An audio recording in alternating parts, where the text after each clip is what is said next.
Welcome to our program. Excerpt from the essay Friendship by Ralph Waldo Emerson, vegetarian, part 2 of 2 on words of wisdom. Ralph Waldo Emerson was a renowned 19th century American essayist, philosopher, lecturer, poet, and a leader of the transcendental philosophical movement. His literature influenced many celebrated writers, including Henry David Thoreau and Walt Whitman. Emerson is most famous for his essays through which he expresses ideas of freedom, spirituality, individuality, the great ability of humans to have profound realizations, and the relationship between the soul and the surrounding world. Ralph Waldo Emerson traveled widely, giving lectures, and became well known for his publications, essays, and nature. Today we continue reading a selection from Ralph Waldo Emerson's essays, first series, Essay 6, entitled Friendship, a philosophical essay about the ideal form of human interaction. Both friends in a relationship should have mutual admiration and respect. Friendship. No two men, but being left alone with each other, enter into simpler relations. Yet, it is affinity that determines which two shall converse. Unrelated men give little joy to each other, will never suspect the latent powers of each. We talk sometimes of a great talent for conversation, as if it were a permanent property in some individuals. Conversation is an evanescent relation, no more. A man is reputed to have thought and eloquence. He cannot for all that say a word to his cousin or his uncle. They accuse his silence with as much reason as they would blame the insignificance of a dial in the shade. In the sun, it will mark the hour. Among those who enjoy his thought, he will regain his tongue. Friendship requires that rare mean betwixt likeness and unlikeness that piques each with the presence of power and of consent in the other party. Let me be alone to the end of the world, rather than that my friend should overstep by a word or a look his real sympathy. I am equally balked by antagonism and by compliance.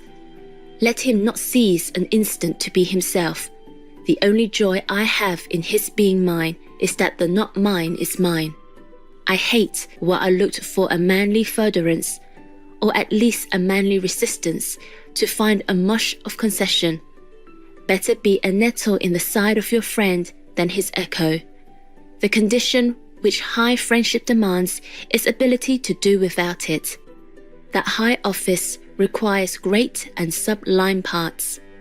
There must be fairy two before there can be fairy one.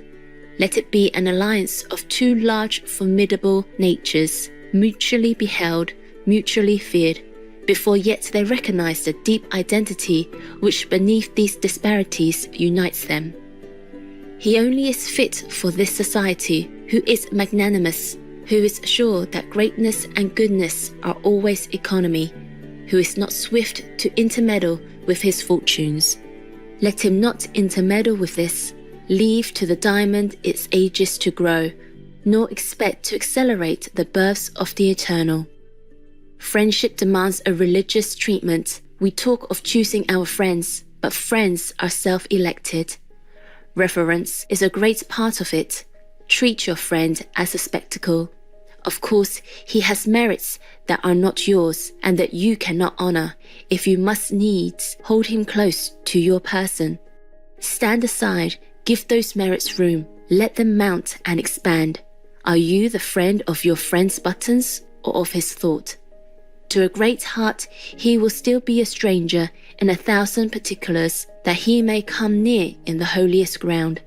Leave it to girls and boys to regard a friend as property and to suck a short and all-confounding pleasure instead of the noblest benefits. What is so great as friendship, let us carry with what grandeur of spirit we can. Let us be silent, so we may hear the whisper of the gods. The only reward of virtue is virtue. The only way to have a friend is to be one. In the last analysis, love is only the reflection of a man's own worthiness from other men. Men have sometimes exchanged names with their friends as if they would signify that in their friend each loved his own soul. The higher the style we demand of friendship, of course, the less easy to establish it with flesh and blood. We walk alone in the world. Friends such as we desire are dreams and fables. But a sublime hope cheers ever the faithful heart, that elsewhere, in other regions of the universal power, souls are now acting, enduring, and daring, which can love us and which we can love. Only be admonished by what you already see, not to strike leagues of friendship with cheap persons where no friendship can be. Our impatience betrays us into rash and foolish alliances which no God attends. It is foolish to be afraid of making our ties too spiritual, as if so we could lose any genuine love. Whatever correction of our popular views we make from insight, nature will be sure to bear us out in, and though it seems to rob us of some joy, will repay us with a greater. Let us feel, if we will, the absolute insulation of man. We are sure that we have all in us.